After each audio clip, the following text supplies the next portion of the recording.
ആരെയും വേദനിപ്പിക്കണമെന്ന് ഉദ്ദേശിച്ചിട്ടില്ല. അല്ലെങ്കിൽ തന്നെ ഒരു ഉറുമ്പ് കടിക്കുന്ന വേദനയില്ലേ, അത് തിരികെ സഹിച്ചാൽ എന്തരാണ്? നഷ്ടപ്പെടുന്നതാണെങ്കിൽ വെറും ഒരു തുള്ളി ചോര, ഒരു തുള്ളിയൊന്നും ഇല്ല, അരത്തുള്ളിയൊക്കെയാണ് നഷ്ടപ്പെടുന്നത്. ഈ അരത്തുള്ളി ചോര വെച്ച് നിങ്ങൾ എന്തിനു കാണിക്കാനാണ്? നമുക്ക് കപ്പയും മീൻകറി ഒന്നും തിന്നാൻ പറ്റൂല, പൊറോട്ടയും ബീഫും ഒന്നും തിന്നാൻ നമുക്ക് ദഹിക്കൂല. നമുക്ക് ആകെ ദഹിക്കുന്നത് ചോരയാണ്. അതുകൊണ്ടാണ് അത് കുടിക്കേണ്ടി വരുന്നത്, മനസ്സിലാക്കണം.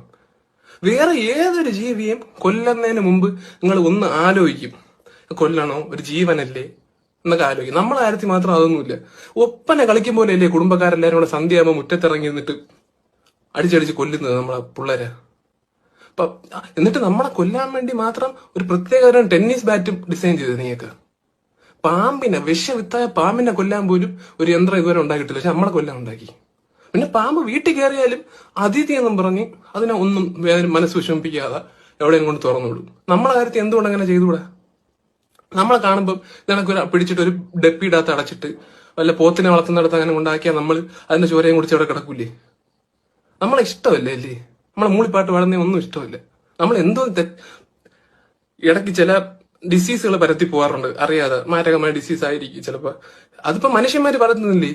കോവിഡ് പോലത്തെ അസുഖങ്ങൾ മനുഷ്യന്മാരല്ലേ വരുത്തിയത്? എന്നിട്ട് അവരെ നിങ്ങൾ ടെന്നീസ് ബാറ്റിനെ അടിച്ച് കൊന്ന? ഇല്ലല്ലോ. കണ്ണിൽ ചോര വേണം. നീ കുടിക്കാനല്ല, അല്ല